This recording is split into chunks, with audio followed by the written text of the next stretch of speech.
Então, muito boa noite a todas e todos. Estamos dando início à terceira rodada do Descomplicando Museologia, Patrimônio e Memória, uma iniciativa do NUNT, Núcleo de Museologia, Território e Sociedade da Unirio, que pretende, em 4 encontros às quintas-feiras, sempre a partir das 19 horas, bater um papo sobre algumas questões da nossa área. Para compormos o bate-papo de hoje, contamos com a presença de Átila Tolentino, graduado em Letras, mestre em Sociologia, já tendo atuado no IFAM, especialista em políticas públicas, atualmente encontra-se na Advocacia Geral da União da Paraíba. Márcia Souza, engenheira eletricista, com pós-graduações em Engenharia de Produção e em Gestão Empresarial, moradora do Cantagalo, fundadora e diretora do Museu de Favela. André Angulo, museólogo e guia de turismo, mestre em arquitetura e urbanismo, responsável pela Reserva Técnica do Museu da República e coordenador do Programa Socioambiental e do Circuito Sítios Históricos da República. Meu nome é Vladimir Sibila, sou museólogo, professor da Escola de Museologia. Eu divido com o professor Mário Chagas a coordenação do NUNTES e serei o mediador deste bate-papo. Nossa dinâmica, como sempre, tem sido muito simples. Cada um dos bate-papeiros terá uns 15, 20 minutos para apresentar a sua fala e, na sequência, a gente abre para uma conversa mais alargada. Assim, quem quiser participar, quem quiser apresentar alguma questão, pode colocar o nome no chat. Então, pelo que nós combinamos previamente, vamos começar com o Átila, depois o André fala e a Márcia fecha o nosso encontro de hoje. Tá bom? Então, Átila, bem-vindo, boa noite.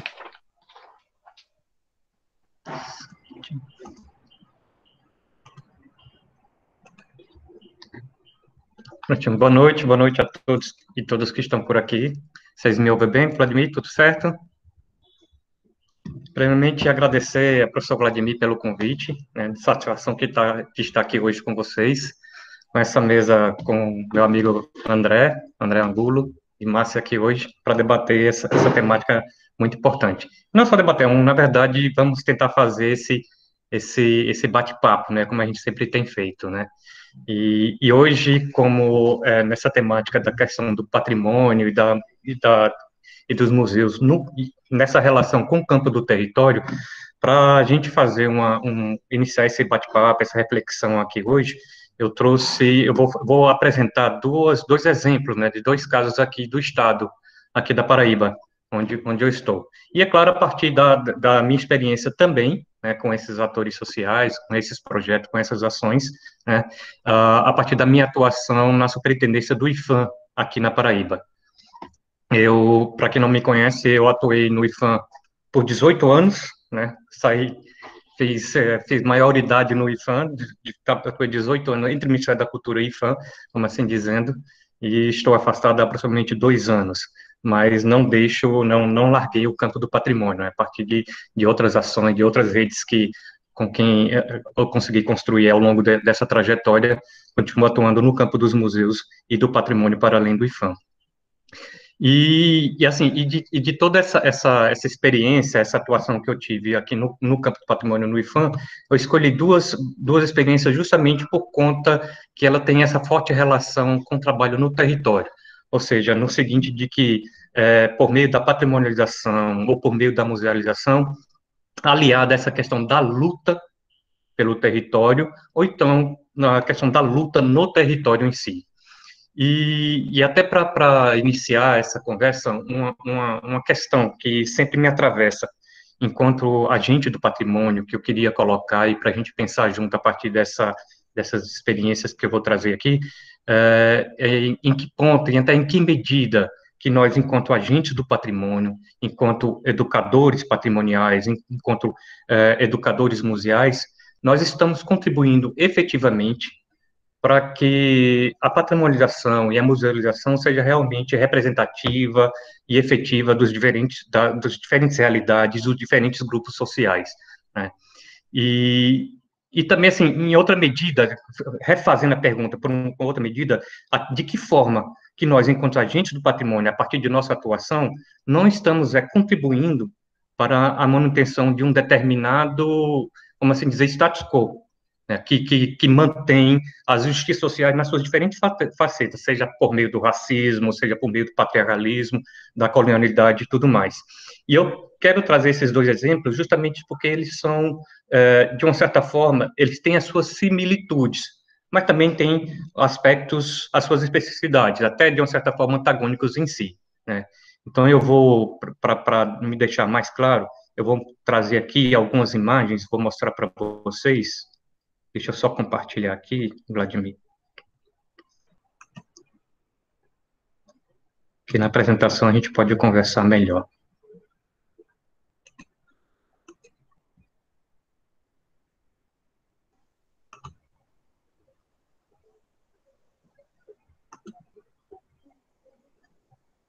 Vocês estão vendo?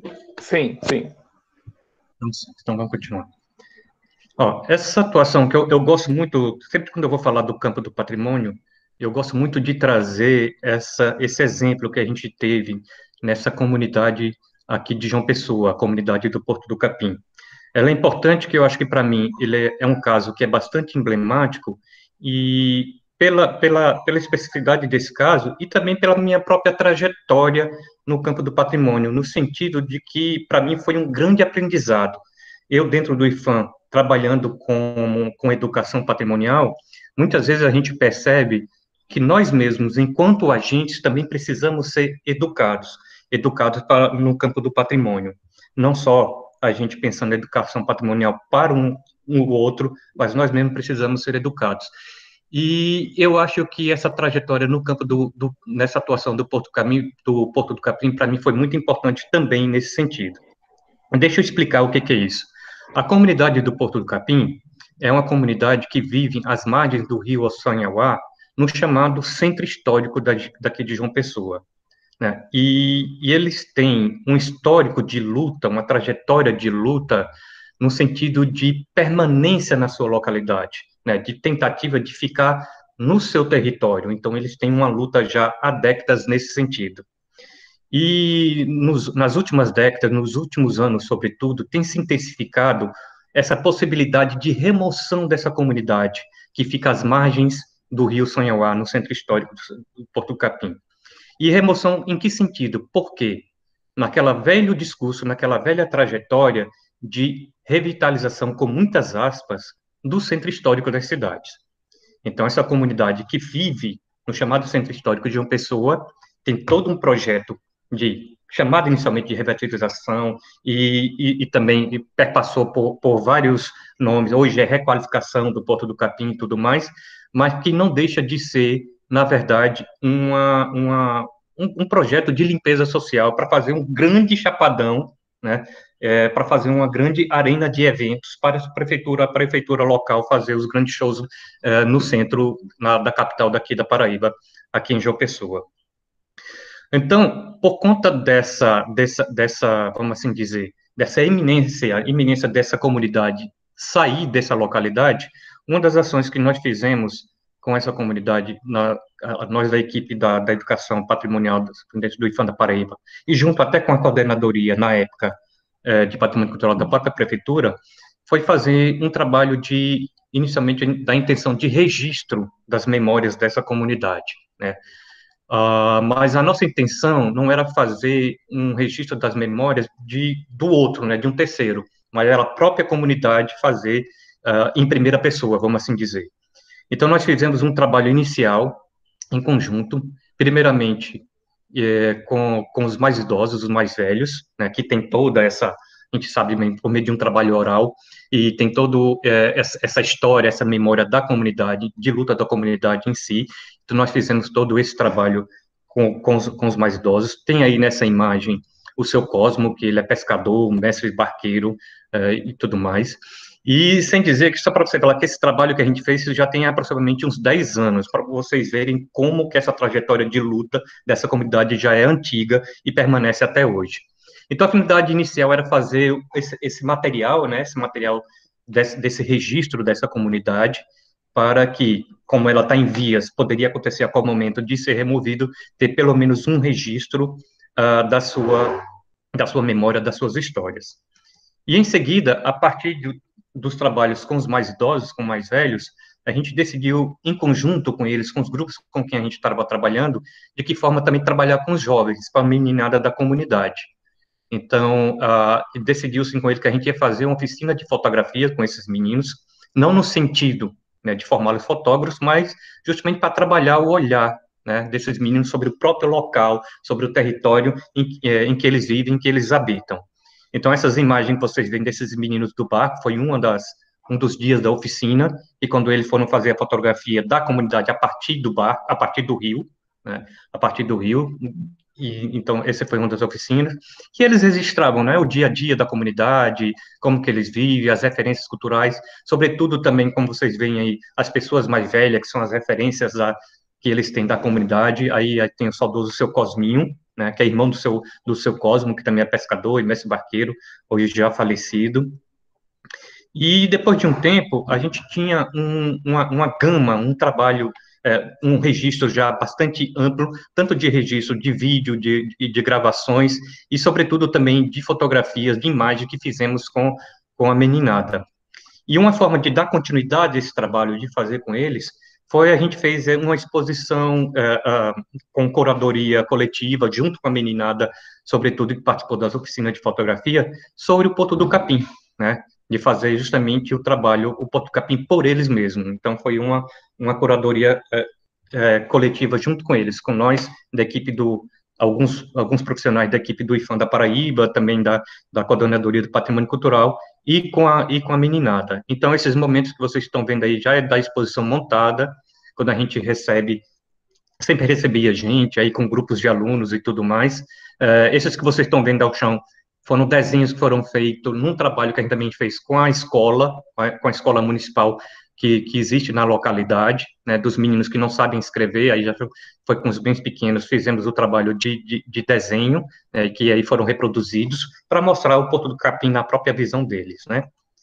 E aí são mais imagens da exposição, só para vocês terem uma ideia, sempre trabalhando a questão do universo ribeirinho, universo pesqueiro, aí no barquinho, aí que vocês têm, sempre trabalhava no final com os meninada, sempre com aquela questão, isso até já a gente discutiu uma vez com a Aline, e foi de uma outra exposição, mas a gente também fez isso, Aline, sempre perguntando para eles o que é patrimônio, o que é patrimônio para eles, sobretudo, não só o que é patrimônio, sempre trabalhando nessa perspectiva da visão ampla e de todo mundo. Então, era uma forma também de eles participarem e de dialogarem com a exposição em si, fazerem uma leitura a partir do próprio olhar deles, com todos que nos visitavam. E essas imagens que eu trago para vocês são imagens extremamente recentes, já desse ano, entre o ano passado e esse ano agora, para mostrar que os movimentos do Porto do Capim, ele continua, ele resiste, né? E vocês podem ver aí que, sobretudo, quem tem um protagonismo nessa luta são as mulheres, né? As mulheres do Porto do Capim, inclusive, ele tem a Associação das Mulheres do Porto do Capim, que encabeça essa luta pela permanência no território, né? Dizendo também, pedindo para respeitar os ribeirinhos, que eles são também patrimônio, tem toda nessa relação da luta com eles, de luta pelo território, e de luta de serem reconhecidos também como patrimônio, fazerem parte do patrimônio da cidade. Então, tem aí as imagens das lutas que continuam, né? Mais abaixo, esse grupo de meninada aí também é de um projeto de luta, de subir na ladeira, que também trabalha com a meninada do Porto do Capim, para mostrar para vocês como que essa trajetória de luta, ela permanece até hoje no Porto do Capim. E fazendo essa reflexão com aquela questão de que eu coloquei no início, né, de como que nós, por meio das ações de patrimonialização, de musealização, contribuímos ou não para a manutenção dessas injustiças sociais historicamente enraizadas no seio da sociedade, né? Então, até que momento a gente não está contribuindo para que o capital se avance por meio da patrimonialização, por meio da musealização também. E o outro exemplo que eu trago, para a gente dialogar junto e pensar, né, que também está atrelado aí à questão de luta no território, né, do patrimônio, da musealização, que eu trago aqui um outro exemplo aqui também de uma comunidade ribeirinha, daqui da Paraíba, da Grande João Pessoa, de João Pessoa e da Grande João Pessoa, que é do Vale do Gramame, né? O Vale do Gramame, que fica também as imagens da bacia do Rio Gramame, que é a principal bacia hidrográfica aqui da Paraíba, que abastece várias cidades. E ao longo do seu leito existem várias comunidades. E em uma dessas comunidades existe a Escola Viva Olho do Tempo, que é uma ONG que faz um trabalho intergeracional com a meninada de várias comunidades do Vale do Gramame, que faz um trabalho de memória, sobretudo trabalhando com os mestres e as mestras de cultura popular locais, ou mestres e mestras griots, como eles falam, né, e com as crianças, nesse trabalho intergeracional, em trabalho de memória, aliado, relacionado às suas lutas locais, sobretudo as lutas de preservação do meio ambiente, essas lutas de revitalização, como eles falam, da bacia do Rio Gramame, que por décadas vem passando por inúmeras poluições por conta das indústrias que foram instaladas ao longo do seu leito do rio nas últimas décadas.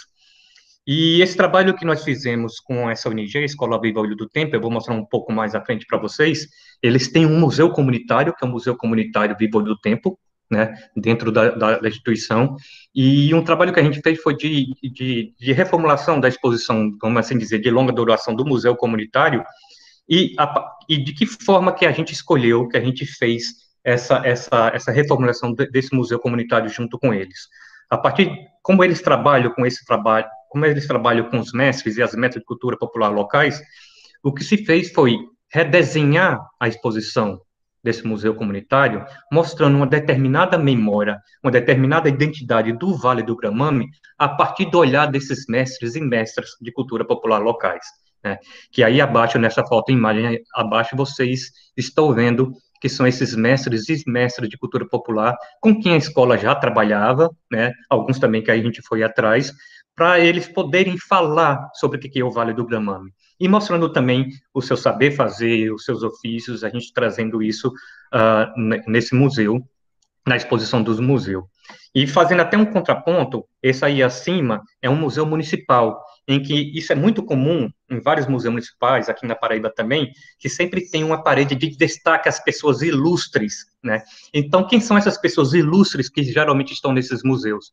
São as pessoas representativas de uma determinada elite política e econômica da cidade.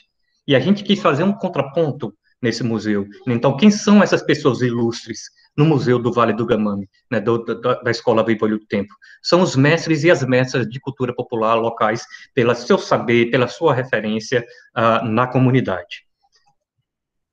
E aí, a partir desse trabalho com eles, né, junto com eles, aí vem mostrando o dia a dia da comunidade, as suas referências, que nem como aí tem, vocês vão ver essa imagem acima, a caminhada de São José, que representa a colheita, a plantação do milho, que a colheita vai se dar no São João, durante os festejos juninos, que também é bastante forte na comunidade, é bastante forte, de uma certa forma, no Nordeste, de uma forma geral.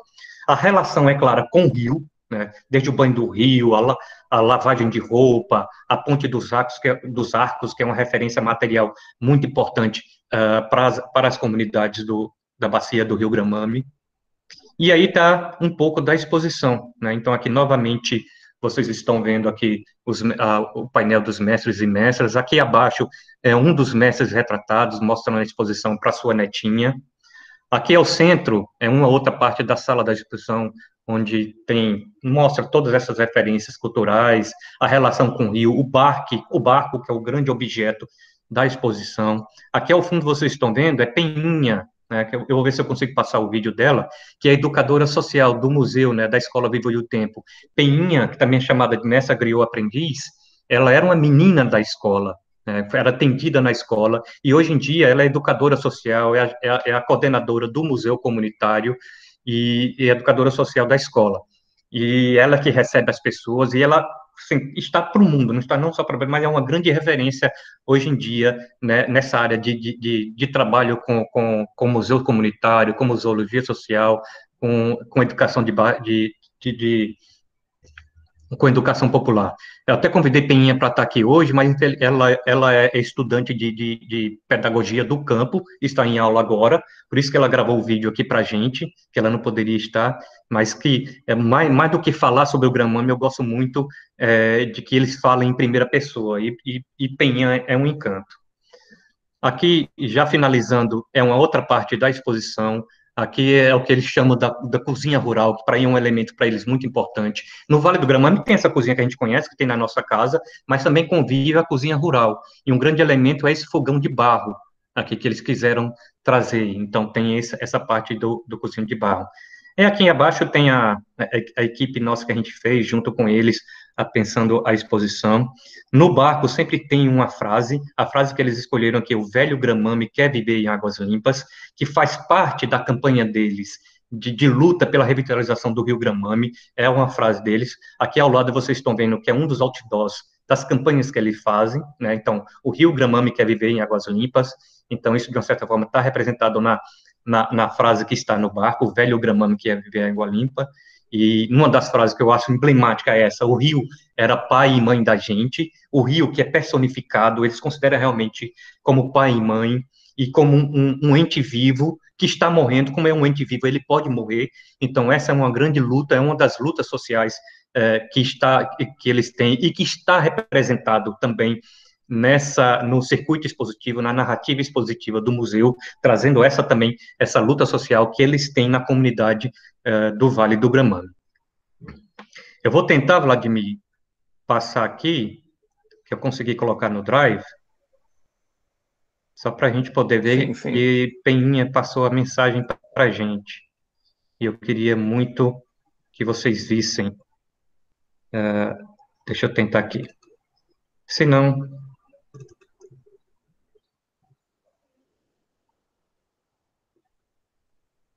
O vídeo é só de um minutinho. Eu pedi para ela não ser longo realmente, só também para não... Essa é Peninha, vocês estão vendo aí, né, Vladimir? Vou tentar reproduzir agora. Sim, sim.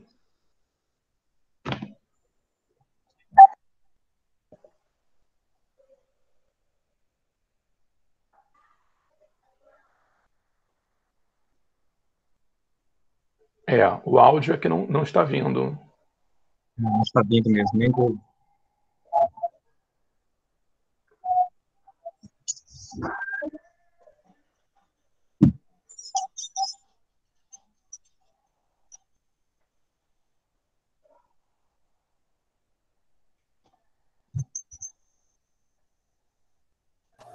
Desacopla o fone do computador. O problema é que eu não sei fazer isso. Tirar o headphone? Tirar Eu o já tirei o headphone. headphone. Eu tirei. Estou sem headphone.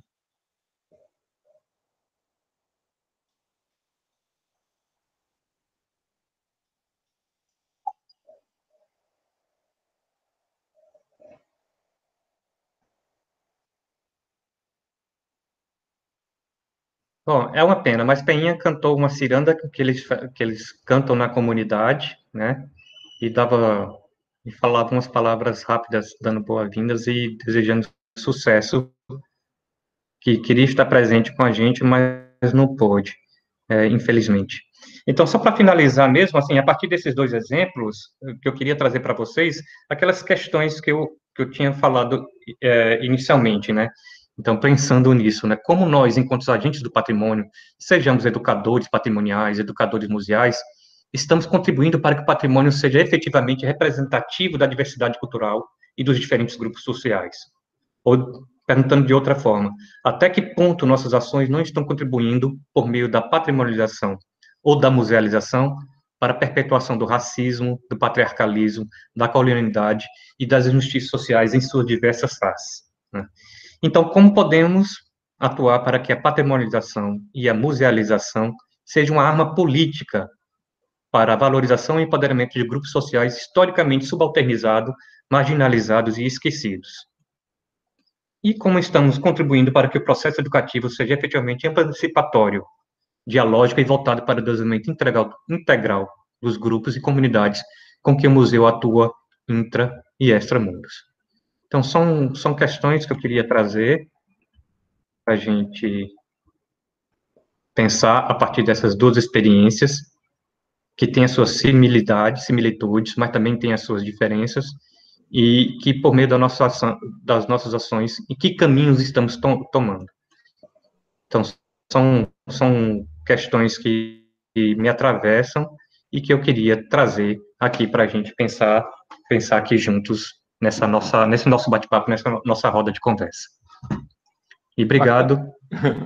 Bacana, Átila, muito obrigado pelos teus exemplos fantásticos. Inclusive, eu fiquei aqui pensando, se você quiser e ela autorizar, depois me encaminha o vídeo que eu subo na pasta do núcleo e disponibilizo na próxima comunicação para as pessoas terem acesso. Se ela autorizar, eu disponibilizo a mensagem dela. Ótimo, Vladimir, com certeza. Tá bom? Aí a gente vê isso. Aí você vê com ela, me disponibiliza que eu subo na parte do núcleo. Tá joia. Então, como combinado, passamos então agora a fala para o André, depois para a Márcia, e aí, ao final, a gente abre a roda para a conversa. Bem-vindo, André. Bom, gente, obrigado. Primeiro, boa noite a todos. Boa noite, Márcia. Boa noite, Átila. Boa noite, professor Vladimir. E o que, na verdade, o que eu fiquei muito feliz aqui foi nesse convite, o Vladimir chegou para mim em relação a esse tema que é bem interessante, na verdade, o tópico é descomplicando museologia, patrimônio e memória, né? Então, na verdade, a gente combinou de um trabalho, na verdade, que eu estou inserido, né? Que vamos dizer, eu estou contido, não vou falar aqui, o meu lugar de fala não é o Museu da República nesse momento, eu vou estar falando como agente da sociedade civil, explicando aqui o caso que a gente levou entre território e territorialidade com patrimônio em relação à escadaria do Selarón, né? Um plano de gestão que, inclusive, alguns aqui que estão vendo também foram aqui preponderantes, na verdade, assim, esse projeto, na verdade, ele dá grande roupagem, que ele se materializa, de fato, em 2018, quando a gente obrigatoriamente apresenta ele durante o 4º CEAM, né, o curso de estudos avançados em museologia, que o professor Vladimir foi aluno do Vladimir, né, lá no Museu da República, um curso da Lusófona, né, em parceria com o IBRAM, e daí, na verdade, esse plano, porque aí eu vou ter que voltar lá nos primórdios, né, para explicar como é que surge isso, né, na verdade, o que é a escala, na verdade, eu não fiz nenhuma figurinha, não fiz nenhuma apresentação para apresentar aqui junto, mas eu vou tentar aqui, pelo menos, desenhar aqui o território em questão que eu vou apresentar, né. Eu, desde 96, desde que eu era aluno da graduação em museologia, né, eu me tornei guia de turismo, né, e comecei a trabalhar com receptivo, né, no receptivo de estrangeiros na cidade do Rio de Janeiro. E daí era uma coisa que acontecia, que era uma coisa muito engraçada, porque, assim, tinha, vamos dizer, alguns pontos da cidade que eram meio que top 10, assim, da visitação, e eu não gostava muito de ir, na verdade. Eu particularmente, André, eu tinha o meu ranço com a escadaria do Selarón. Eu tinha meu ranço com o Selarón, eu tinha meu ranço com a escadaria, eu achava assim, bicho, é um cara, na verdade, cara, um maluco aí que resolveu colar um monte de caco aí e fazer uma propaganda do ateliê dele, e ele vai lá, propõe uma comissão pro guia para vender os quadros dele. Só que aí, à medida que o tempo ia passando, o que acontecia? Eu via que tinha vários colegas, vários guias, né, que tinham como norte assim, não, vamos visitar a escadaria era um ponto que... E eu sempre ficava assim, ai meu Deus, se eu puder eu nunca vou na escada, entendeu? Eu ficava isso. Mas à medida que passava, tinha assim, sempre grupos que chegavam para mim e tal, eu falei assim, Selarón Steps, escaleira da Selarón e tal. E eu falei assim, tem que ir, ia na escadaria de Selarón. Eu começava a ver, achava aquilo ali assim, não, interessante, né? Mas eu ficava assim, ainda com o meu ranço, né? Aí eu via, na verdade, vários colegas guias, né, fazendo a movimentação, principalmente depois da morte de Jorge Celarón, que aconteceu em 2013, né? E aí foi um fato meio, não vou nem entrar aqui nesse assunto, mas é um caso, a princípio, que ficou notório nos autos policiais do Rio de Janeiro, até tendo em vista também a especificidade que se dá a conjunção de atores, né? E aí eu estou falando em relação a crime também, a banditismo, naquele determinado lugar do centro histórico da cidade do Rio de Janeiro, né? Mas aí, vamos dizer, vai passando o momento, a gente no final de 2017, né, um grupo de guias, a gente resolve fazer assim, vendo que não havia uma representatividade em relação vamos dizer, o sindicato da categoria ele foi sequestrado, na verdade, por um outro grupo, e não tinha nenhuma representatividade e tal, então um determinado grupo de guias resolveu, e eu fui convidado a participar desse grupo, a tentar formar um coletivo, né, e que poderia, na verdade, descambar para retomada do sindicato, ou para a formação de uma associação, ou para ficar mesmo num grupo de indignados no Facebook. A gente não tinha muito compromisso naquele momento, mas a gente, na verdade, resolveu se juntar e ali elencar as necessidades que havia para a categoria de guias do Rio de Janeiro. Lembrando que a gente estava ali no momento ali pós grandes eventos da cidade, né, no pós-2016, né, e que, na verdade, o que se desenhou para a cidade não se concretizou, né, numa elevação, mas não vou nem comparar com a pandemia de 2020, mas a gente estava numa situação boa, mas não naquela superavitária que se esperava. Mas aí o meu interesse foi que ao longo desse tempo, eu me lembro que teve um dos muitos grupos que eu recebi um grupo de Mianmar, né, antiga Birmânia, e aí eu me lembro que era um grupo grande, né, e aí a tour conductor, né, vamos dizer, a guia de lá, ela no primeiro dia, no primeiro passeio, ela me abre o celular e falou o seguinte, ó, I have to go to this place, né, então, tipo assim, eu tenho que ir nesse lugar. E aí me mostra o quê? O raio da escadaria. Eu falei assim, pô, não dá, cara. O cara nego da Birmânia quer vir, né, na Mianmar, quer vir visitar a escadaria, e eu com o ranço da escadaria. Mas aí eu vendo vários colegas, né, assim, vamos fazer um abraço da escadaria, e tinha um guia assim, não, porque nesses anos depois da morte de Celarón, porque Celarón, como ele tinha um ateliê na escada, ele funcionava como se fosse meio que um xerife, né, da escada, então ele meio que organizava o rolê todo lá, né, e a escadaria se tornou muito famosa depois de alguns clipes que foram rodados lá, como um clipe do U2 e um clipe do Snoop Dogg, né, e que aí, na verdade, foi até um advento engraçado, porque aí, depois desse clipe do Snoop Dogg, as pessoas chegavam procurando, né, where are the steps of Snoop Dogg? E aí o próprio Celarón começa a ficar pé da vida, não é a escadaria do Snoop Dogg, é a escadaria do Celarón. Aí ele quebra uns determinados degraus lá, e ele bota lá, Jorge Celarón, escadaria do Celarón, né? Então aí ele toma aquilo ali como território dele, né? Isso aí tá no histórico. E a escadaria vai a cada vez mais se tornando um local icônico da cidade, um local extremamente procurado para visitação. E daí eu também começa uma relação comigo, que eu falei o seguinte, pô, é tanta gente, cara, querendo ver essa escadaria, pô, vamos dar uma olhada lá, o que é, né, assim, e aí vários colegas, e aí nisso eu já estava, assim, vamos dizer, tinha entrado para o IFAM em 2006, desde 2009 eu estava no Museu da República, e aí, vamos dizer, sou museólogo, né, então tem uma relação assim, olha só, a escadaria ela tem um tombamento provisório, né, que é do município. O Rio de Janeiro se torna em 2012 patrimônio da humanidade pela conjuntura de paisagem cultural urbana, né, apesar dali da escada não estar no perímetro delimitado como o setor A e setor B da paisagem cultural urbana como sítio patrimônio mundial pela Unesco, ele está no setor C, na área de amortecimento, né? Ele está bem colado ao chamado setor B, que é a entrada da Bahia, que na verdade é a entrada da Baía de Guanabara mais aterro do Flamengo, né? Então é uma área possivelmente patrimonializável do ponto de vista de ser inserida nesse perímetro de paisagem cultural urbana, né?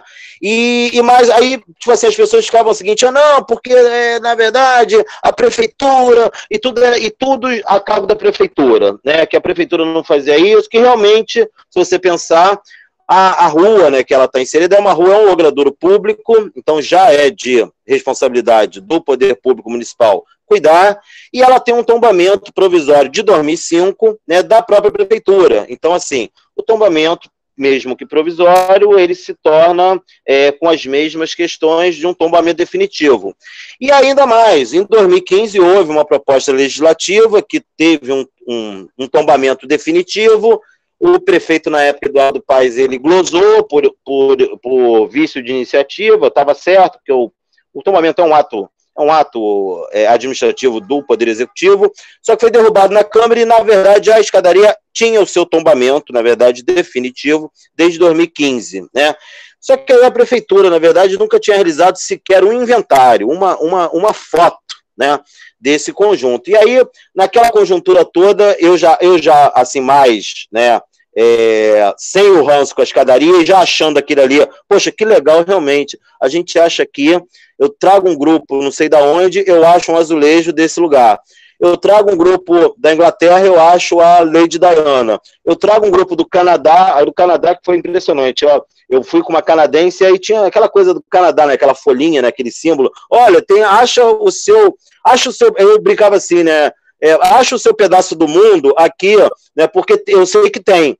Aí a mulher me deu uma aula, ela falou assim, não, tem essa aí do Canadá, mas olha só, tem aqui 8 pinturas corporais indígenas de um determinado grupo do sudoeste canadense, que ela falou que é fantástico. E eu falei, pô, bicho, se bobear, nem o Celarão sabia que esses azulejos eram de pintura corporal indígena de um grupo do Canadá. Então, aí você vê a riqueza de coisas que tinha ali, e a gente falou o seguinte, olha só, a primeira coisa que a gente tem que fazer é documentar isso, a gente tem que fazer um inventário, né? Até mesmo para a gente poder pensar em qualquer outra ação de intervenção, na verdade, de conservação preventiva e de restauração da escadaria. Porque, na verdade, ao longo do tempo, né, e aí, pensando nesse passado, ela é, na verdade, um bando de caco mesmo colado, né, e que ela precisa de uma manutenção permanente, e não adiantava, na verdade, mais clamar pela ação da prefeitura, porque a prefeitura ela não tinha feito nada e ela não ia fazer, né? E aí tem um caso, tá gravando, eu tenho que ser muito contido nas minhas afirmações, entendeu? Porque no RJTV, quando eu joguei essa bomba, a gente conseguiu, na verdade, atingir a meta do match fund do BNDES no dia, né? Mas eu dei uma porrada que eu nem me atrevo a repetir mais o que eu falei naquele RJTV. Mas o que eu posso falar é o seguinte,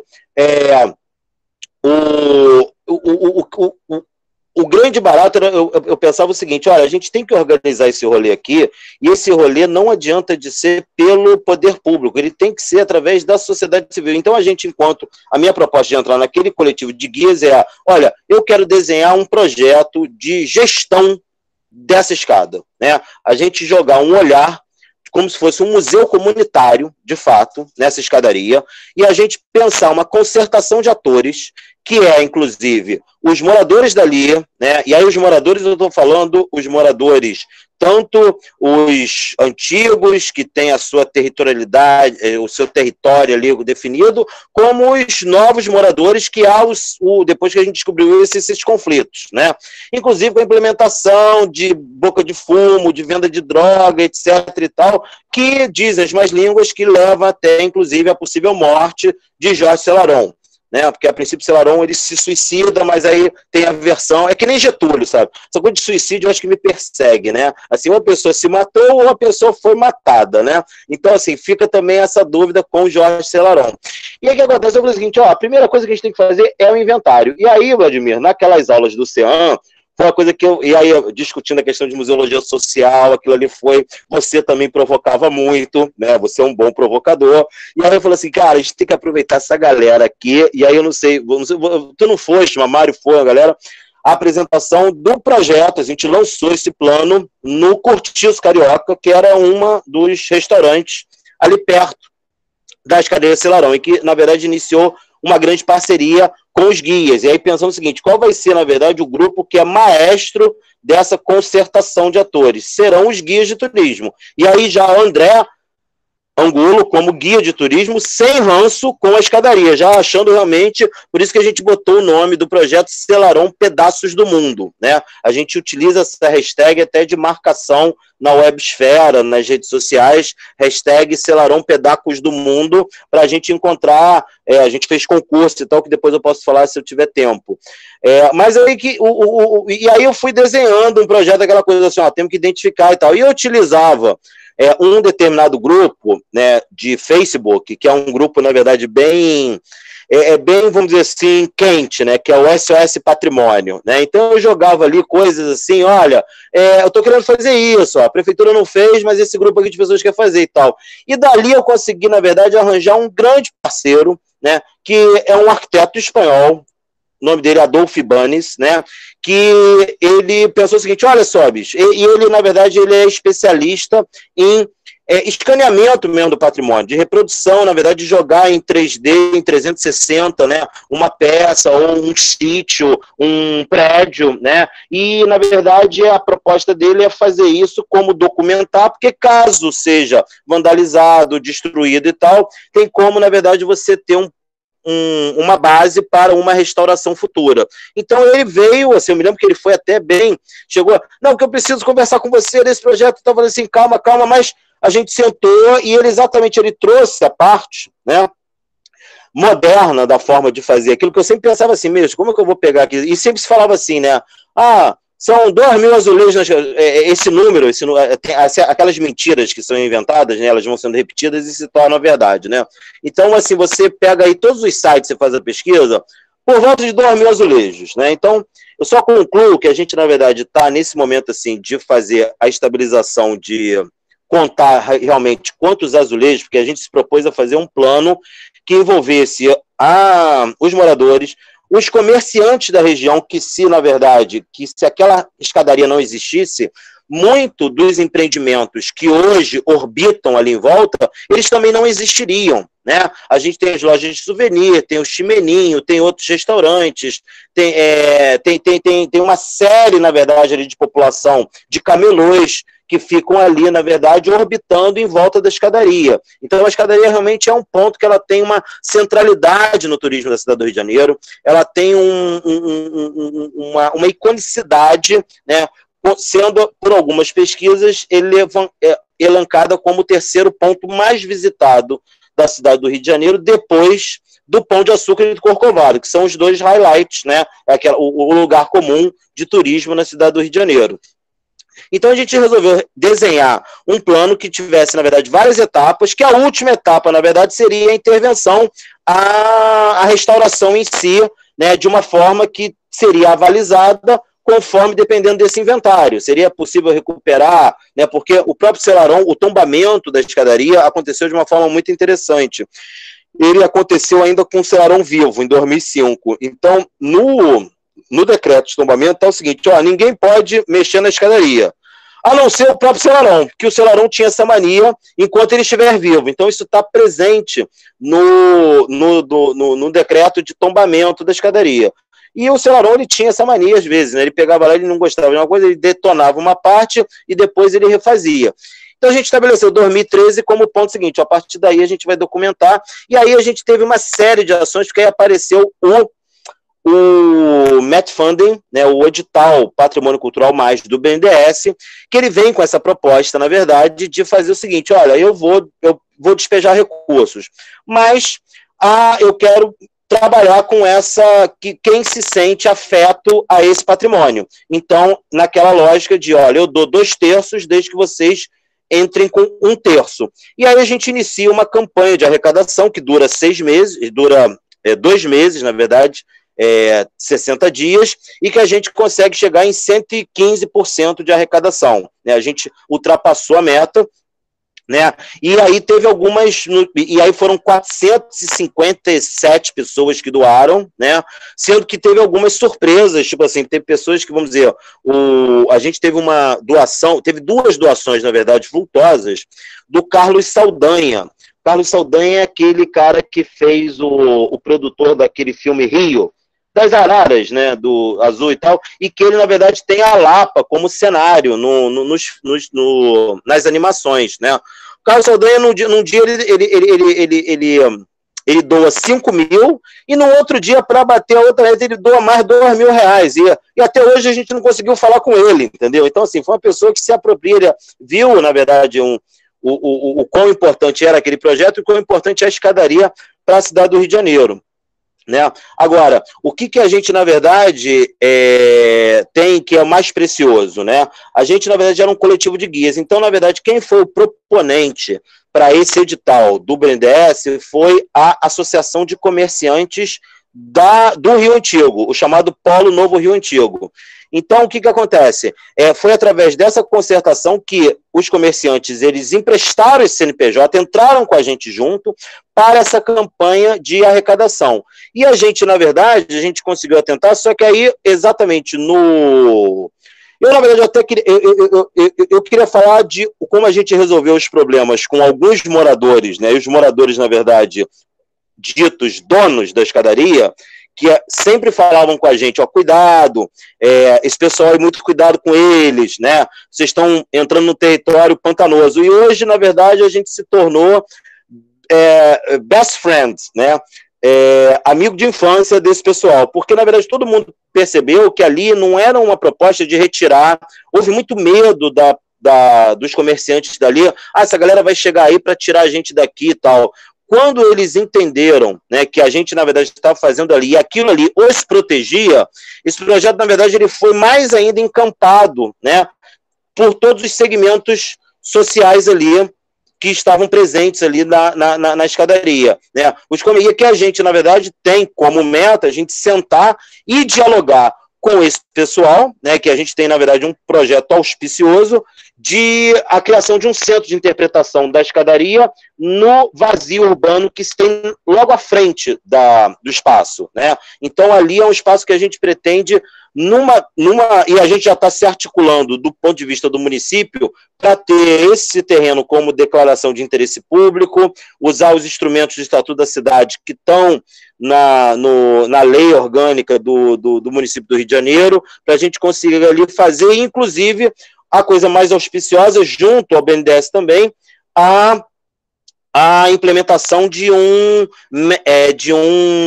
endowment, né, um fundo patrimonial, da criação de uma fundação, né, e a Liguia, na verdade, que se agora se formalizou enquanto associação, de ser a gestora desse endowment para a manutenção eterna da escadaria e que não precise, na verdade, de depender e ficar na cobrança, a prefeitura tem que fazer isso. Não, ali, na verdade, ali merece que ali seja visto com esses olhares de que é necessário a organização da sociedade civil para a gestão desse espaço público que é a escadaria de Selarón. Bom, é isso, depois a gente pode conversar mais, gente. Vladimir levantou um papel, acho que era para eu acabar, não era? Eu acho que era isso. Que eu não... Era para dizer que faltavam 5 minutinhos. Ah, tá. Bacana. Então, Márcia, bem-vinda. Pode entrar na roda. Olá, boa tarde a todos. Quer dizer, boa noite já, né? Então, vamos falar do museu, né? Essa questão, né? Essa questão do território, patrimônio e memória é uma questão que a gente aqui no museu, a gente trabalhou com um desejo muito do coração, né?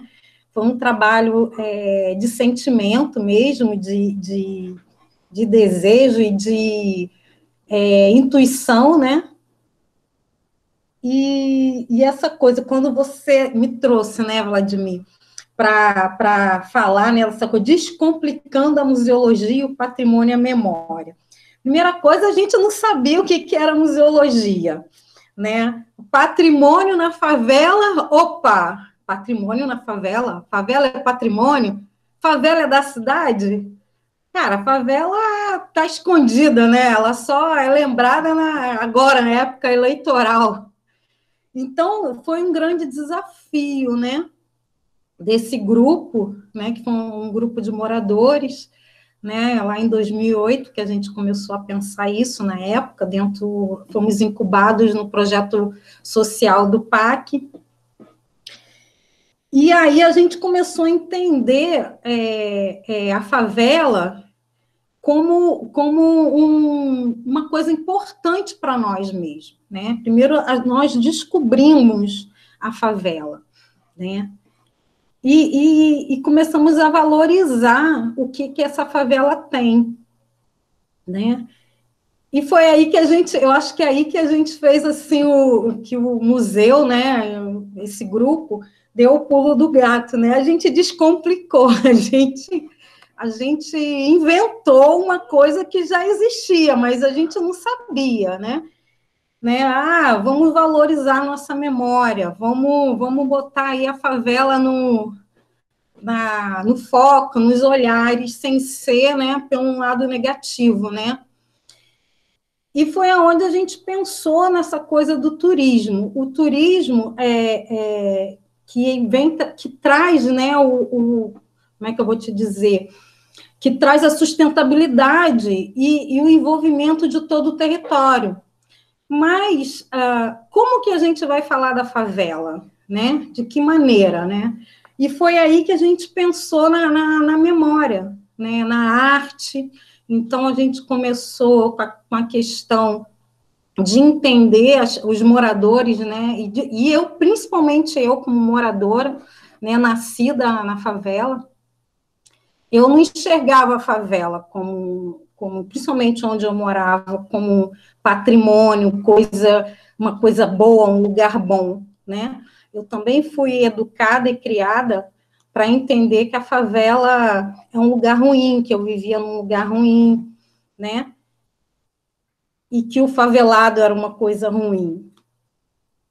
E aí eu fui me descobrindo, né? E fui descobrindo a história, né? Comecei a ouvir meus avós, né? Minha avó, né? Que veio para cá, para a favela com 15 anos, mais ou menos, veio de Minas Gerais. E aí a gente foi entendendo, a partir das nossas experiências de dentro de casa, essa memória, essa história, que a gente não pode deixar apagar, esquecer, né? E cada um nesse grupo, sabe, Átila, Vladimir e André, cada um nesse grupo tinha debaixo do braço uma história que a gente não podia deixar se acabar, né? Então, a gente tem a pintura, né, o grafite, que antes não era grafite, era rabisco, né? Agora eu esqueci o nome da palavra. Era... Pichação. Era pichação. Não, mas sem ser pichação, era... isso, pichação mesmo. E aí a gente começou a entender que o grafite era um movimento cultural, era uma coisa de memória, né? E entender também que a pichação nada mais era que uma assinatura. Eu existo. Então, aquela pichação onde você visse, você sabia de quem era, né? Então, a gente começou a ter esse entendimento que veio, assim, muito do nosso coração, né? Porque ninguém no grupo, nós não estudamos museologia, né? Nós tivemos até, inclusive, um curso rápido, né?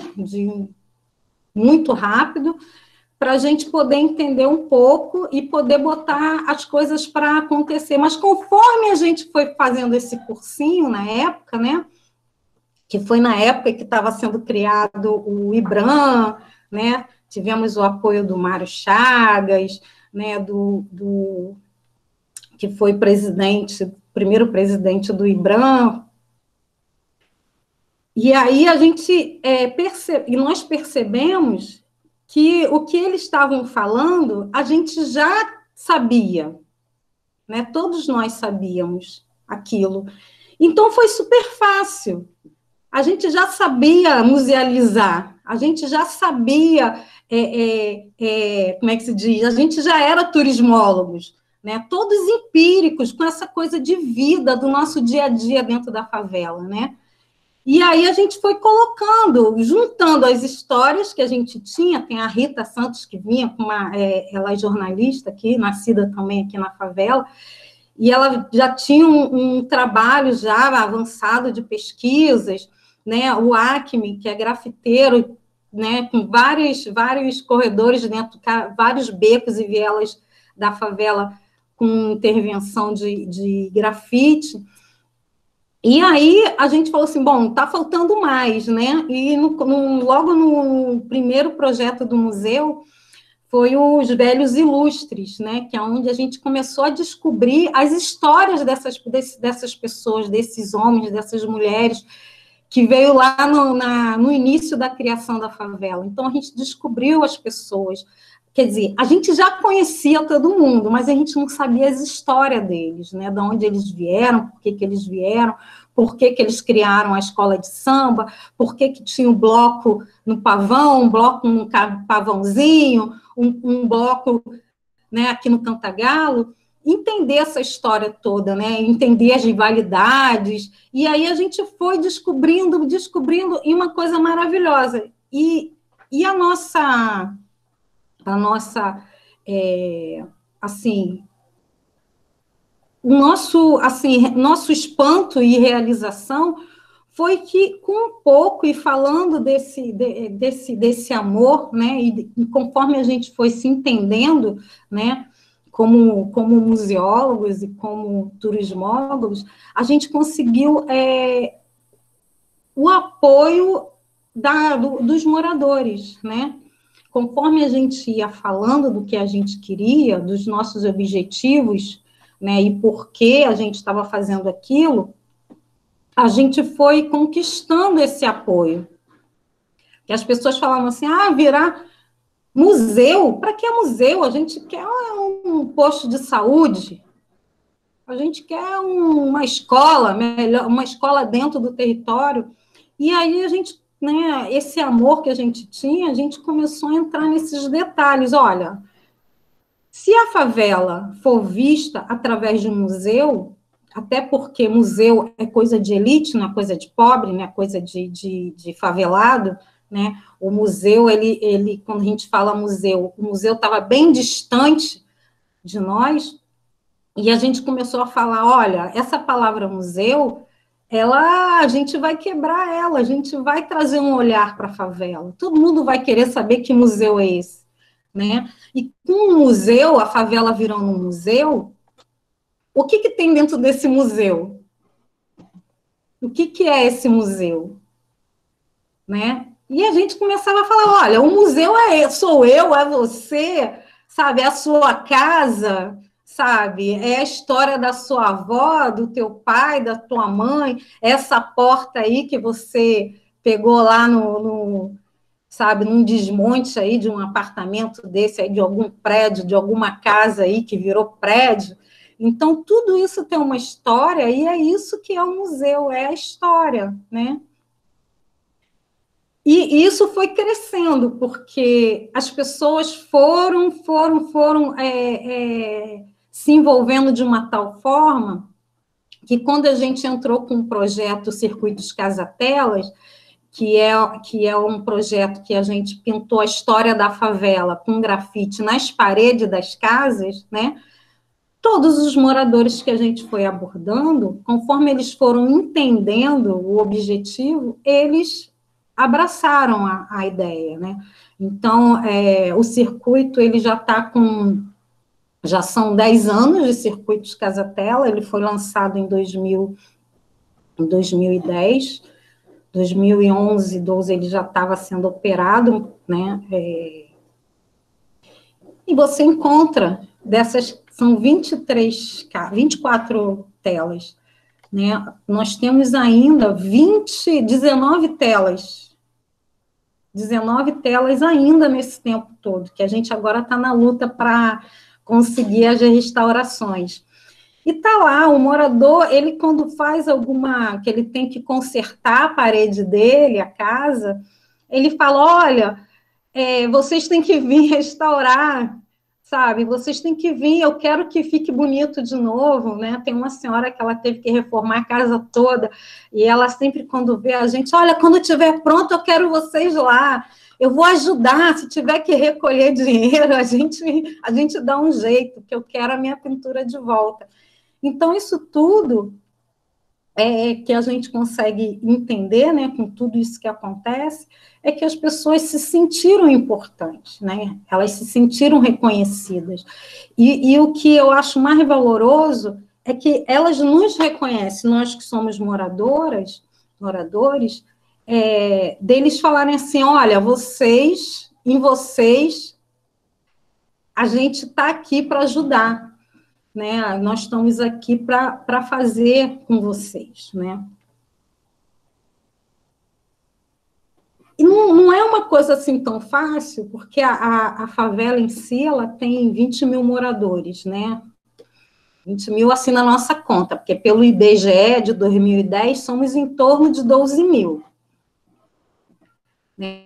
Mas a gente vendo a favela, a gente sabe que a gente já passou um pouquinho desses 20 mil moradores. E essa coisa da comunicação dentro do território, isso traz que nem todos conhecem o museu, né? Ou entendem que eles moram num território musealizado. Né? A gente até diz que nós somos mais conhecidos fora da favela, fora do estado do Rio, fora da cidade, fora do estado do Rio de Janeiro, do que dentro do estado, dentro da cidade e dentro da própria favela. É um trabalho bem assim, árduo, trabalhoso, né? E a gente, quando o Átila falou assim, né, sobre essa coisa dos nossos trabalhos, dos nossos projetos serem representativos, isso veio muito na minha pele, né? Porque a gente está ali, né, trazendo essa representatividade, a gente tem um reconhecimento de quem está acompanhando, de quem está ali com a gente, mas a gente não tem o que é mais importante para dar continuidade a esse trabalho de representatividade, que são os investimentos, né?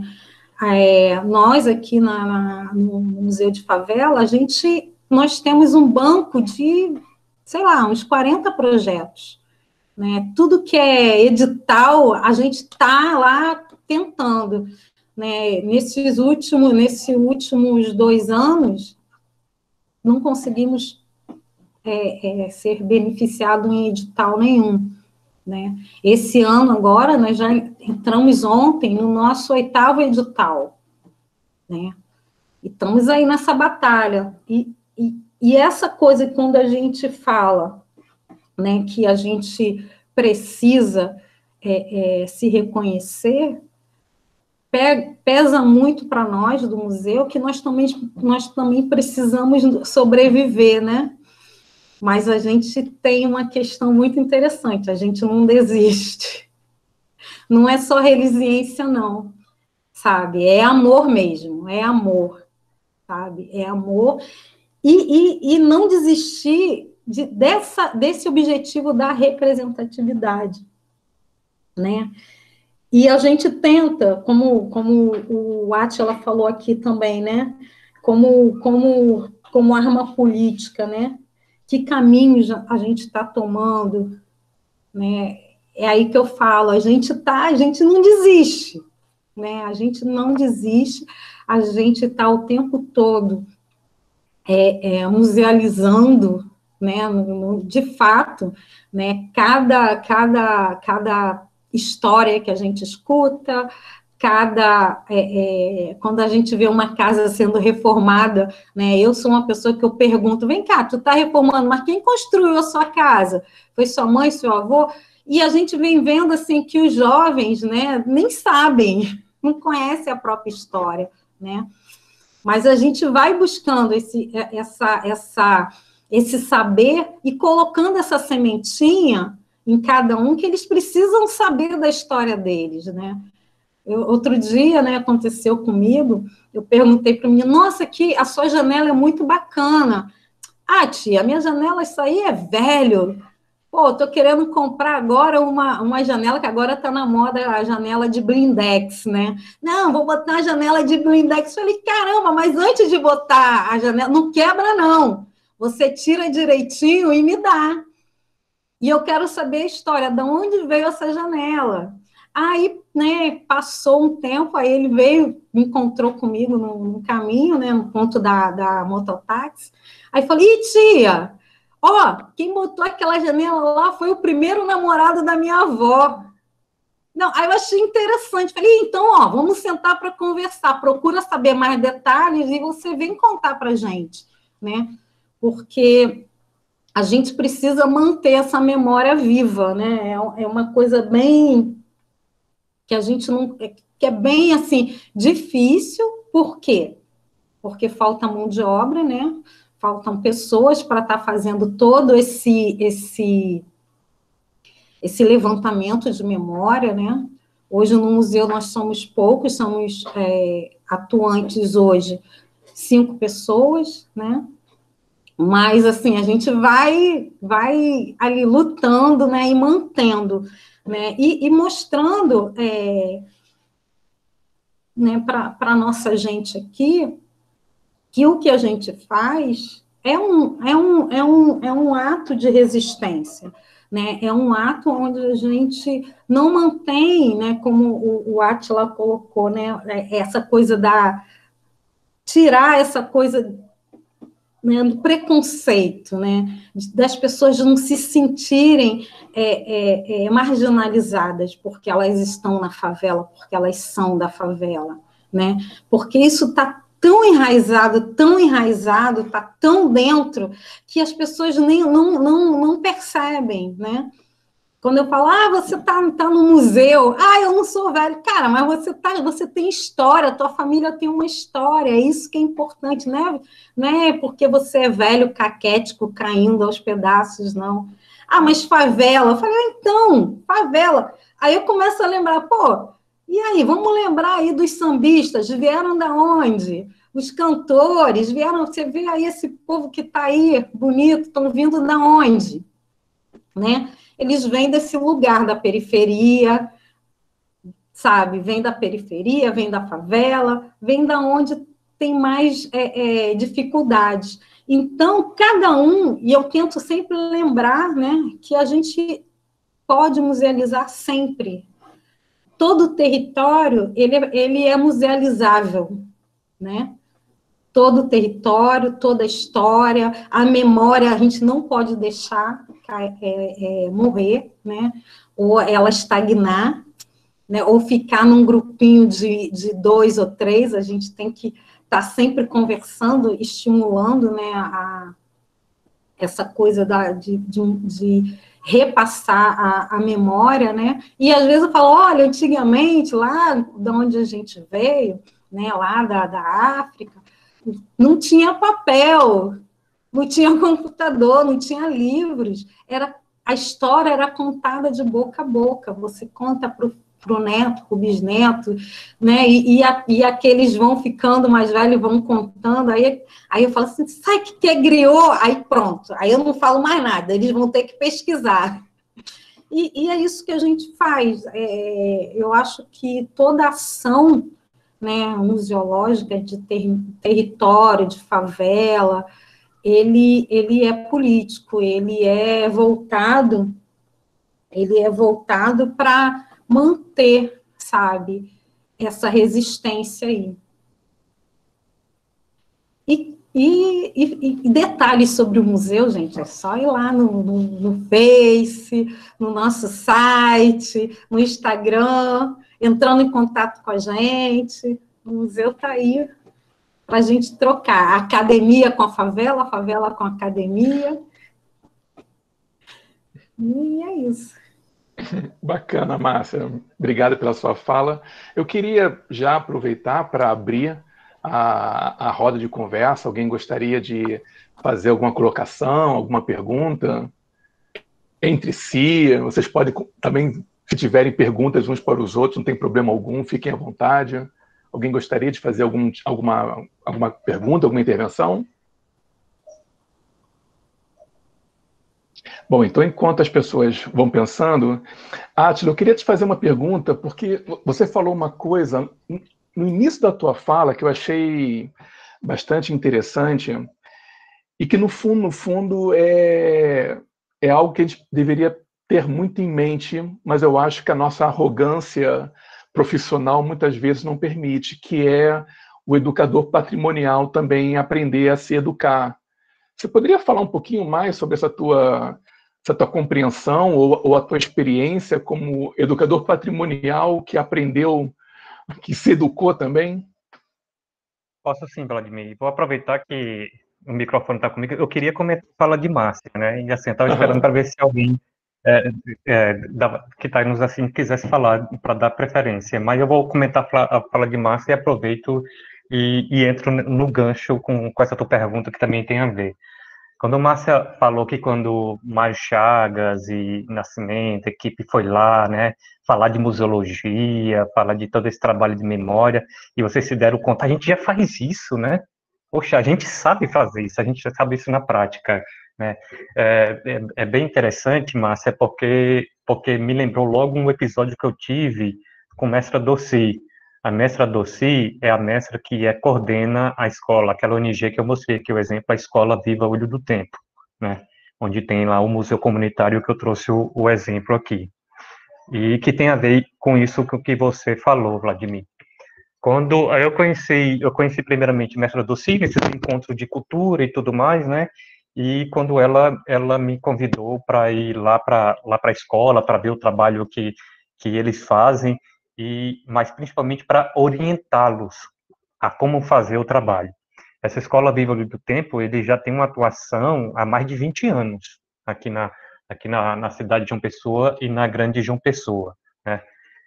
Nessa comunidade, hoje em dia que eu falei que é uma comunidade rural, aqui em João Pessoa a gente ainda tem uma comunidade, ainda tem áreas rurais, apesar de todo o avanço que a especulação imobiliária está acontecendo na cidade, como está acontecendo no país inteiro, né? Então, assim, também está se avançando muito para lá, mas nós temos ainda esses requisitos de área rural. E quando eu fui essa primeira vez lá na escola Viva Olho do Tempo, nessa zona rural aqui de João Pessoa, que eles foram me mostrar a escola tal, e pedir sobretudo essa orientação, eu falei assim para a Doci que eu não tinha o que orientar.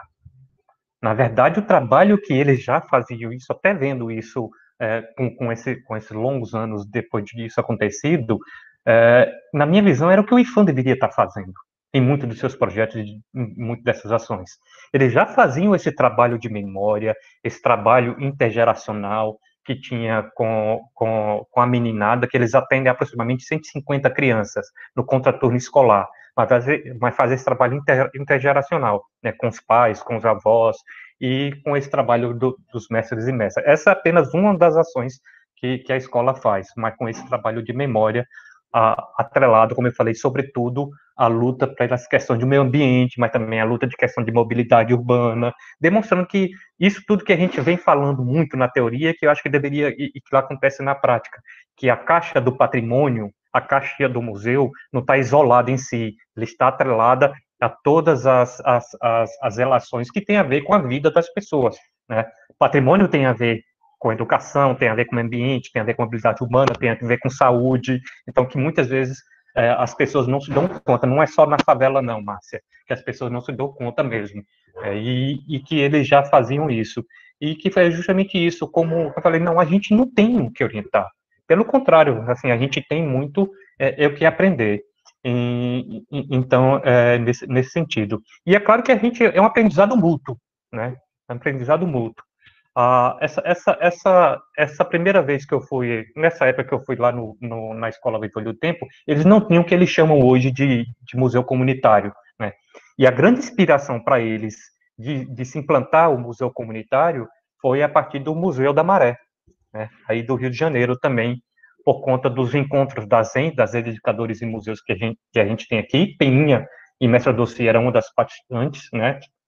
A Peninha é uma das coordenadoras também da REM hoje em dia, aqui na Paraíba, e que quando a gente foi discutir o caso do Museu da Maré, né, que foi até eu que apresentei o vídeo, a gente discutiu o caso do Museu da Maré, e Peninha falou, é isso que nós queremos lá. É isso que nós fazemos, é bem parecido, então é isso que nós queremos. Então foi daí que surgiu a ideia deles, também dentro dos trabalhos da escola, de se criar o museu comunitário, esse aprendizado mútuo.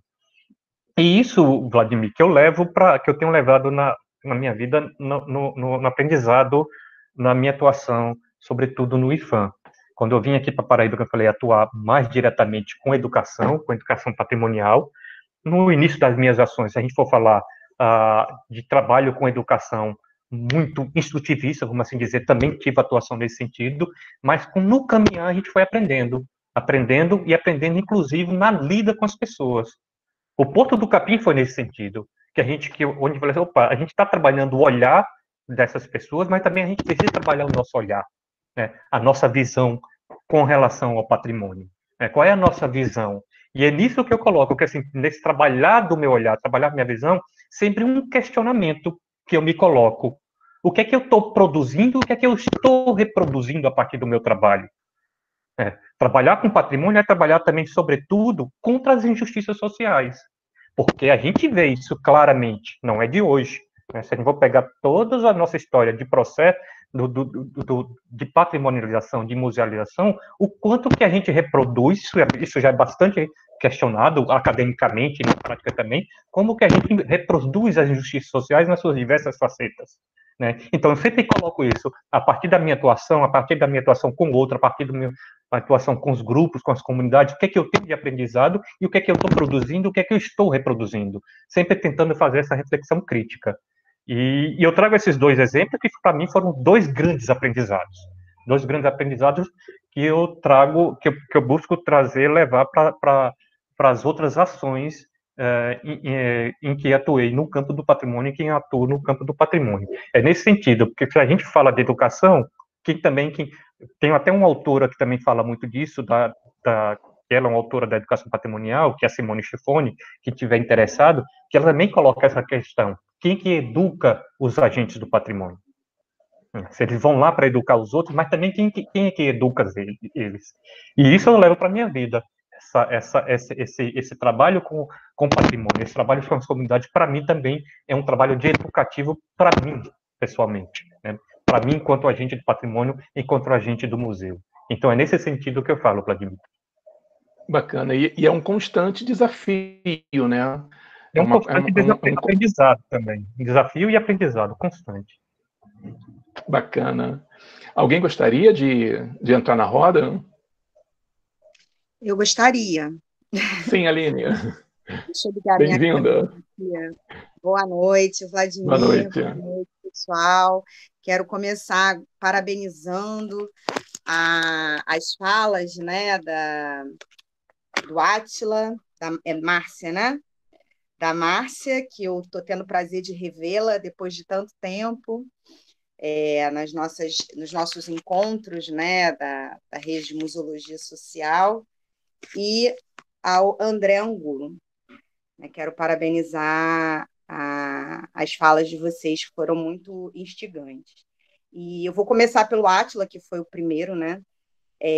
Que eu gostaria de saber do Átila, né, se em função desse desgaste que teve o conceito de educação patrimonial, se isso interfere de alguma forma na sua conceituação do trabalho, na conceituação do trabalho que você desenvolve, né? Se há um esforço em descolar, justamente por isso que você está trazendo, né? De se abrir para o olhar do outro sobre o patrimônio, não é uma educação de cima para baixo, é um saber construído coletivamente, autoridade compartilhada, né? Que são princípios que estão muito distantes do que se definiu como educação patrimonial lá, né, tradicionalmente falando. Então, eu queria saber se você trabalha com esse conceito tranquilamente, numa perspectiva de atualização, de mudança, ou se você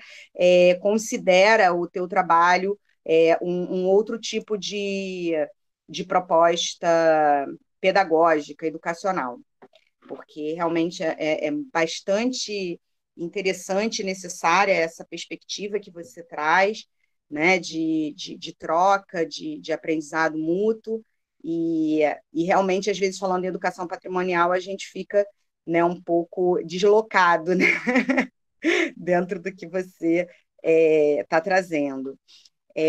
Em relação ao André, eu fiquei com ranço de ouvir você falando que tinha ranço do Celarão.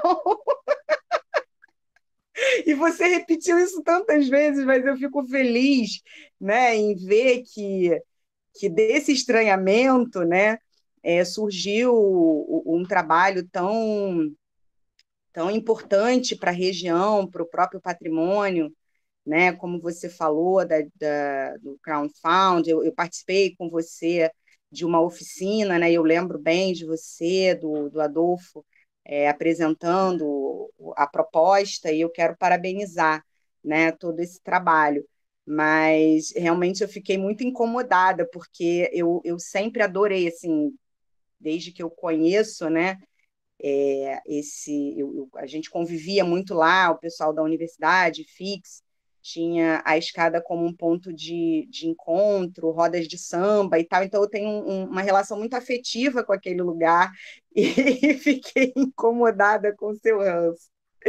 E, Márcia, o que eu queria te perguntar, efetivamente, em que medida o Museu de Favela ele promoveu uma presença maior na favela de não moradores, né? E como isso impactou na favela, em termos econômicos, em termos sociais, né? Em termos de segurança, né? Eu tenho uma história muito engraçada assim, sobre a minha visita ao Museu de Favela, porque eu fui até com a Ana Lourdes, do IBRAM também, e estava marcada uma atividade do museu, mas essa atividade foi desmarcada e a gente foi parar num jogo de bola do pessoal do movimento, né? E eu tentando entender a relação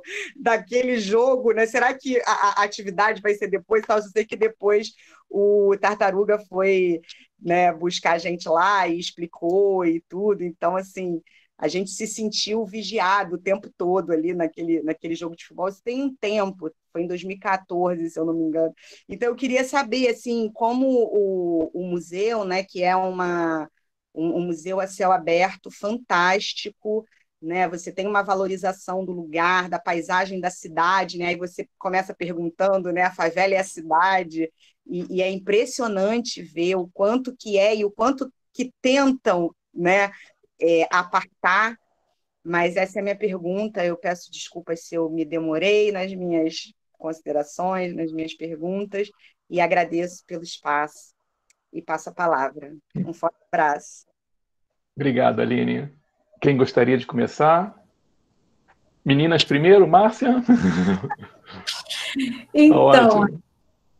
Então, Aline, eu vou começar pelo impacto, né? A gente tem recebido, né, bastante visitas, não nesse período da pandemia, né? Então, vamos contar até março, né? Então, a gente tem tido bastante visitas, né, de fora, né, de brasileiros, de outros estados, né, cariocas e fluminenses, né, muito poucos, né, não sei nem se eu consigo contar, né, mas, assim, essas visitas, elas trazem uma troca dentro do território, né, ele traz uma sustentabilidade que o visitante, ele consome, ele compra água dentro do circuito, ele faz lanche, né, ele almoça, né, quando os pacotes são fechados, né, com almoço, aí, sabe, esse dinheiro não passa pelo museu, isso é direto com o comerciante, com artista, né, algum projeto, às vezes a gente recebe pedidos, né, de visitação a projetos, né? E aí, se eles querem doar alguma coisa, isso também não passa pelo museu, a gente só faz a ponte, né? A gente costuma dizer que o Museu de Favela é um guarda-chuva, né? E o que acontece, né? Você fala da segurança. A administração, né, a prefeitura, né, da favela, ela reconhece o nosso trabalho, né? Eles valorizam, né? Mas é um trabalho que a gente tem, assim, de estar numa mediação constante, né? Porque a prefeitura muda de tempos em tempos, são sempre novos gestores, né? Apesar da gente estar lidando com os jovens, né? Mas a gente tem que estar sempre ali naquela mediação. Existe uma preocupação bem grande, né? Tanto do nosso lado, né? Como morador da favela, como museu de favela, né, e deles, né, nessa questão de quem está vindo, né, por que está ali, qual é o interesse, isso é um cuidado, né, eu sou coordenadora e gestora do Centro de Visitação Museu de Favela, o Civismuf, então todo pedido de visita passa por mim, todos, e eu pesquiso, eu quero saber de onde são as pessoas, né, eu procuro nas redes, se eu não eu ligo de volta, quero saber de onde a pessoa veio, por que quer, de onde é, se está visitando. Então, isso é um cuidado que a gente tem que ter, tanto para me proteger e para proteger todo o território, né? Porque o que acontece? Nós, né, que nascemos aqui, vivemos aqui, temos famílias aqui, a gente entende, né, a limitação que a gente tem, ou a não limitação, até onde a gente vai, a gente sabe. Nesse dia, o que acontece? Todo sábado, né, ou às vezes no dia de semana, tem um futebol que joga todo mundo, não é só todas as pessoas, tem gente que nem mora mais na favela, mas vem para o jogo de futebol, né, então, às vezes, até quem está assistindo, também, tipo assim, como vocês chegaram, eles também estão lá assistindo futebol, que são pessoas que se conhecem desde a infância, o povo casa, vai embora, né? Tem um rapaz que ele vem uma vez no ano ao Rio, né? E o tempo que ele fica, ele vem, é futebol, é o samba, é o funk, é o pagode, foi na época do... Né, meu Deus, que é um samba grudadinho, que eu não gosto. Ah, eu esqueci o nome que fala. E então as pessoas vêm para reviver, né? E ter esse contato. E às vezes acontece isso mesmo. Você vai estar é um museu que te permite essa experiência de conhecer as pessoas e ver como que realmente a gente vive, né? E quando assim, se a gente percebe, né, que não é um momento adequado, que aquele dia não está legal, né, a gente suspende, né? A gente suspende. Isso é normal, sabe? É normal. Né? Mas, assim, para todas as pessoas, nós falamos, enquanto a gente confirma e que é seguro, porque se não for seguro, a gente não acontece, é cancelado mesmo, né? E todo esse nosso cuidado, né, conforme eu já te disse, vem daquela questão, né, que a gente mora aqui, a gente tem familiar aqui, então, e a gente visita também outros lugares, né, então tem que ter todo aquele amor, né, aquele cuidado com as pessoas, né. E é uma visita de experiência, você vai viver tudo, uma coisa interessante que aconteceu há pouco tempo, né, lá em janeiro, veio uma família, né, veio o pai, a esposa, o filho visitar. Aí eles fizeram uma segunda visita, porque aí veio o avô, a avó, o pai, o filho e o neto, né? Então, assim, foi muito interessante, né? que eles vêm para conhecer, eles se sentiram tão seguros, né? E eu fiz um roteiro assim diferente, porque, poxa, eram idosos, então não pode subir tantas escadas. Então eu fiz um roteiro mais leve, né? Mas eles falavam, não, a gente quer subir aquela escada que o meu filho falou, eu quero ir lá em cima. Eu falei, poxa, mas caraca, é um plano inclinado, né? Você vai ali. Eu levo quase que 7 minutos para chegar lá em cima, né? 7, 8 minutos. Mas não, e eles fizeram o trajeto, né? Eles queriam ver os becos, as vielas, as histórias das pessoas, né? Que essa experiência é bem interessante, que conforme a gente vai encontrando as pessoas, né? Tanto eu e a Rita, a gente sempre faz isso. A gente vê, fulano, vem cá, conta a sua história. A gente começa e a pessoa larga a sacola de compra e conta a sua história, sabe? Então, é isso que traz como é que se diz? Não é a diferença, mas é um tempero melhor, entendeu? E eu costumo dizer, é super seguro tá dentro do Museu de Favela. Né? É a mesma segurança, né, que eu fico, às vezes, triste de dizer, mas é a mesma segurança que você encontra dentro da nossa cidade. Né? A gente agora teve uma coisa super triste, né, que aconteceu lá com o Edu, né? Então, a gente tenta, a gente se empenha, né? A gente se empenha, a gente faz tudo que está no nosso alcance. Então, aquilo que está no nosso alcance, a gente faz mesmo. A gente tem que suspender e pronto. Nesse dia, eu só fiquei com medo de levar uma bolada. Tem os grafites na quadra, na né? quadra. Aí eu fiquei admirando o grafite. Agora ela tá toda com tela. Você passa tranquilo. Bacana. Obrigada. Bacana, Márcia. Obrigado. Átila. É isso aí. Oi, agora sim. Tá certo. Aline, muito boa a tua pergunta, cara. Deixa eu te falar.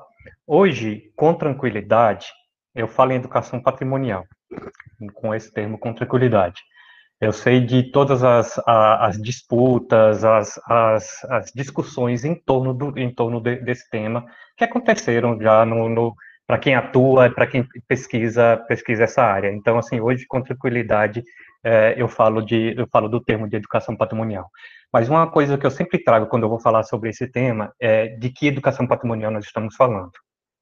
Então, isso é que é importante, né? Que não existe uma única educação patrimonial.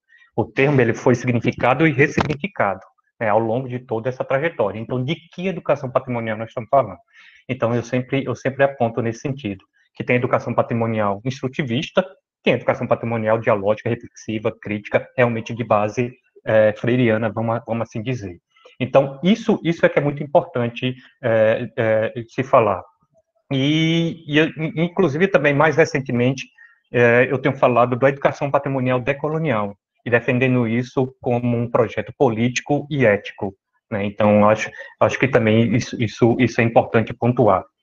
E em termos, assim, dessa discussão no campo e na atuação no meio, Aline, eu acho que já é uma discussão que é bastante ampla, eu não diria talvez de certa forma superada, mas já está, de certa forma, bastante batida, e que, felizmente, isso se reverberou no que a gente constitui, no que a gente tem hoje, o que foi constituído, em termos, se a gente pode dizer que foi desenhado uma política pública voltada para a educação patrimonial. Então, acho que isso também é muito importante e que isso a gente tem que defender. Vamos assim dizer, no pós-2000, né, nesse processo histórico, democrático que a gente teve, então isso pôde se avançar muito em termos de pensar uma política pública por conta de todos os processos, as instâncias de debate, de discussão que a gente teve no campo do patrimônio e especialmente para pensar a educação patrimonial. Então, essa educação patrimonial estrutivista, estava tão em voga e que foi, inclusive, institucionalmente pelo IPHAN, divulgado a partir dos anos 80, não que não existisse uma educação patrimonial reflexiva, crítica, nos anos 80 e anteriores, isso sempre coexistiu, né? Agora, institucionalmente, que foi, sendo bem mais assim, direto, que foi amplamente divulgado por meio do Guia Básico da Educação Patrimonial, do Museu Imperial, que todo mundo, quem é do campo, conhece bem, entendeu? Mas nesses últimos anos, desses processos democráticos que a gente participou, de discussão das políticas públicas de uma forma geral, isso também se avançou especificamente no campo da educação patrimonial. Então, eu acho que isso foi importante nesse sentido. E desses processos de debate, desses processos de discussão, isso se redesenhou, repetindo, uma determinada política pública que o IPHAN hoje defende, ainda institucionalmente, e espero que continue, porque a gente sabe como é que está a situação do nosso campo, institucionalmente, politicamente falando, que está se revestido, está transvestido numa política pública, que está lá bem explícito, primeiramente, eu acho que é uma publicação que é muito importante, que é a Educação Patrimonial, Históricos, Conceitos e Processos, que traz todo esse histórico dessa construção, vamos assim dizer, em torno do campo. Então, essa publicação eu acho que é muito importante nesse sentido. Está lá explicitamente o que se defende como educação patrimonial, né?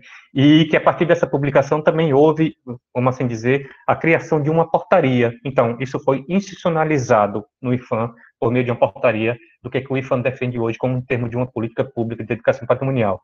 E que isso, assim, não saiu da cabeça nossa de técnicos, vamos assim dizer, mas que foi uma construção realmente, uma construção conjunta com diferentes atores pensantes e atuantes, com comunidades no campo do patrimônio e no campo da educação patrimonial. Então, hoje eu falo tranquilamente, sem ressentimentos nenhum, a educação patrimonial, porque eu sei o que eu estou defendendo, que educação patrimonial que eu estou falando. E sempre quando eu vou falar com isso, eu gosto de demonstrar que é uma educação patrimonial reflexiva, crítica, que está além do conhecer para preservar, né, que além do conhecer precisa refletir para poder transformar, que sabe que lidar com patrimônio é lidar no campo de disputa, ou lidar no campo de conflitos, e que a educação patrimonial vai mediar esse campo, não mediar no sentido de resolver os conflitos, mas de saber que está trabalhando com conflitos, está trabalhando no campo de disputas. A educação patrimonial não é redentora, a gente costuma falar isso, mas é dessa educação patrimonial hoje que nós estamos falando, que estamos defendendo, e que felizmente está numa agenda de política pública definida institucionalmente, e que eu espero que a gente precisa, e a gente inclusive precisa defender, que ela permaneça, para que não seja aquilo que a gente falou no último encontro com vocês, desconstruir o que foi construído coletivamente, que eu acho que isso que é importante. Perfeito, Átila. Acho importante você trazer essa perspectiva, né, de que educação patrimonial você está falando, porque você mostra como o conceito é polifônico, né? Isso é muito, muito interessante, assim, muito necessário também, né, marcar essa pluralidade de definições do conceito. Muito obrigada. Bacana, Átila. Átila, Márcia, André, queria muito agradecer a generosidade de vocês estarem hoje aqui. Nós estamos chegando no finalzinho já do nosso encontro, falta aí uns 9 minutinhos. Então eu gostaria de reiterar o meu agradecimento a todos vocês, agradecer também a intervenção agora da Aline, e lembrar que a Aline volta semana que vem com a Fernanda Castro e com a Cláudia Rose para discutirem, falarem um pouco sobre monumentos e insurreição popular, na semana, né, em que comemoramos, ou que pensamos, ou refletimos sobre a consciência negra. Então, acho que esse encontro também vai ser tão interessante como vem sendo todos eles, e como foi hoje. Agradeço a todos mais uma vez, desejo a todos uma excelente noite, e nos vemos semana que vem, tá bom? Grande abraço, beijos, e até mais. Obrigado, Tchau, gente. Obrigadão. Tchau. Obrigado. Tchau. Tchau. Obrigado, Tchau, um abraço, gente. Tchau, André. Tchau, Judite. Tchau, Vânia. Olá, Kátia. Tchau, gente.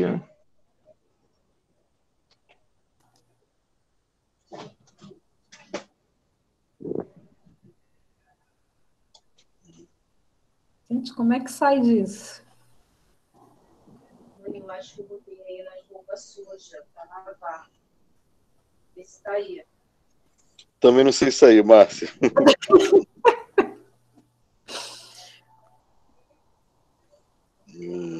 O seu fone. O seu fone. Aperta no telefonezinho vermelho. É porque eu não pude ver o chat, aí eu fui ver o chat agora. Então tá bom. Tchau, gente. Tchau.